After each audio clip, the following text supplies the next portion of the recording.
Breaking news! Ang Pilipinas, papalakas ng papalakas sa dagat. 50 bagong barko, frigates mula Korea, patrol boats mula France. Isang kasunduan kasama ang China. Dapat pag-isipang mabuti. Huwag kayong aalis dahil malalaman nyo kung bakit hindi lahat ng kasunduan ay para sa ating kapakanan. Isipin nyo ito. Ang isang bansa na ilang taon lang ang nakaraan ay nagpapadala ng mga lumang barko sa West Philippine Sea. Yung tipong mag-aalangan kang baka lumubog pa sa malakas na alon, ay ngayon tatanggap na ng frigates na kayang lumaban sa high seas. Patrol boats na mas mabilis kaysa sa maraming Chinese Coast Guard vessels at surveillance planes pa mula sa Amerika. Panic buying, 'di ba? Pero habang nagtatayo ng depensa ang Pilipinas, may isang senador na nagdadala ng balita na pag narinig mo, baka mamangha ka, baka magalit ka, o baka tumawa ka ng bahagya dahil sa, let's just say, medyo nakakatawa ito. Noong mga nakaraang taon, kung titingnan mo ang Philippine Coast Guard, ang tanong mo siguro ay, ito ba talaga ang nagbabantay ng ating karagatan? Luma ang mga barko, kulang ang bilang. At sa tabi ng China Coast Guard na may vessels na kasinlaki ng mall, halos parang David versus Goliath ang sitwasyon. Isang Goliath na may water cannon pa. Pero ngayon, iba na ang kwento. Ang French shipbuilder na Osea, ang parehong kumpanya na nagtatayo ng BRP Gabriela Silang, isa sa pinakamalaking aluminum-hulled vessel sa buong mundo, ay magdadala ng unang batch ng 40 brand new fast patrol boats sa Philippine Coast Guard. Yes, you heard that right. 40 ang mga barko. At hindi ito basta mga patrol boats lang. Pakinggan nyo ang specs. 35 meters ang haba. Para sa reference, isang basketball court ay halos 28 meters. Mas mahaba pa ito kaysa sa isang full basketball court. Designed para sa high-speed, multi-role operations. Ibig sabihin, hindi lang puro patrol, kundi rescue, law enforcement, at tactical response. Ang kabuuang halaga? $438 million. Halos 25.8 billion pesos. At kasama pa dito ang 9-year Integrated Logistics Support Plan. Ibig sabihin, hindi basta bibilhin at pababayaang tumanda sa pantalan. May long-term maintenance, may parts, may training. Matanda na kayo para malaman kung gaano kahalaga yon. Kasi dati, ang Pilipinas ay magaling bumili ng barko, pero hindi gaanong magaling mag-repair. 20 units ang gagawin dito sa Pilipinas mismo. At yon ang mahalagang detalye, hindi puro import. May tinatawag tayong technology transfer at local capacity building. Unti-unti, natututo tayong gumawa. Kung akala nyo ay sapat na ang French patrol boats, may sorpresa pa. Ang Hyundai Heavy Industries, oo, yung Korean, ay nagtatayo ng dalawang HD F-3200 frigates para sa Philippine Navy. Korea na naman? Sige, push nyo yan. Kontrata na pinirmahan noong December 2025 at ang plano, ilunsad ang unang frigate sa 2026. Isang taon lang pagkatapos ng signing. Sa shipbuilding industry, yan ay halos imposible. Ang normal na timeline, 3 hanggang 5 taon para sa isang combat ship. Pero dahil sa standardized, modular design ng Korean shipbuilders, kaya nilang i-compress ang timeline ng ganito. At ang specs ng HD F-3200, 3,200 tons. Para ma-realize nyo kung gaano ito kalaki, ang lumang frigates ng Pilipinas ay halos kalahati nito. Equipped ito ng anti-ship at anti-aircraft missile systems, sonar, torpedoes, at helicopter landing deck. Hindi ito basta barko. Ito ay isang floating fortress. Ang halaga? Halos 844.7 billion Korean won. Mga 35 billion pesos para sa dalawang barko.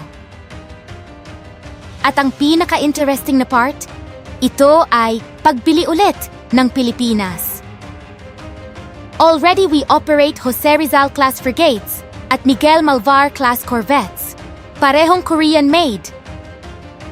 At anong sabi ng Navy? Satisfied. Sa mundo ng defense procurement, kung saan ang mga delayed deliveries at malfunctioning equipment ay normal na, ang salitang satisfied ay gintong papuri. Isa itong musika sa mga tenga ng mga Koreano. Kumpara sa European at American alternatives, mas mahal, mas matagal, at minsan mas komplikadong i-maintain. Ang Korean option ay tinatawag ng industriya na best price-performance ratio. Mabilis, maaasahan, at hindi sobrang mahal na maintenance contracts. Kaya naman, nakikipaglaban na rin ang Hyundai sa Saudi Arabia, Indonesia, Vietnam. At unti-unti, ang K-Defense ay nagiging isang pandaigdigang brand. Ngayon, pagsamahin mo lahat. 40 French patrol boats, 2 Korean frigates, 5 Japanese multi-role response vessels na darating sa 2027 to 2028, at 3 Beechcraft King air surveillance aircraft mula sa Estados Unidos. 50 bagong barko at eroplano sa loob ng 5 taon. Ito ang pinakamabilis na modernization ng Philippine Maritime Forces sa kasaysayan. Parang ibang-iba noong 2020, di ba? Pero, at malaking pero ito, habang nagtatayo tayo ng depensa, may ibang nangyayari sa likod ng eksena na kailangang pag-usapan. Noong nakaraang linggo, si Senador Erwin Tulfo ay nakipagpulong kay Chinese Ambassador Jing Quan. At anong natuklasan niya? At i-stress ko ang salitang daw ay may planong pumirma ng Memorandum of Agreement sa pagitan ng Philippine Coast Guard at China Coast Guard para sa joint patrols sa West Philippine Sea. Joint patrols sa West Philippine Sea kasama ang China. Wait lang! Ulit-ulitin natin yan para sumaksak talaga sa utak natin. Ang bansang nagbobomba ng water cannon sa ating mga mangingisda. Ang bansang nagbablock sa ating supply missions. Ang bansang nagle-laser point sa ating Coast Guard personnel. Ang parehong bansang iyon ay ngayon ay makakasama nating ipatrol ang dagat na atin. Payag ba kayo dyan? Sabi ni Tulfo. At ito ay direktang nanggaling sa kanya. Instead of having disputes, there will be cooperation. Joint patrol, search and rescue, environmental cleanup. It was agreed na open yung continuous diplomatic meetings rather than public discourse, rather than magbanatan sa on-air, social media, newspaper. Sangayon siya na sana laging ganon, may meeting na lang para to advance further itong better na relations between Philippines and China. Sounds nice, di ba? Parang tagline ng isang beach resort. Pero hintayin nyo lang. Ang West Philippine Sea ay hindi basta dagat. Ito ay ang ating exclusive economic zone.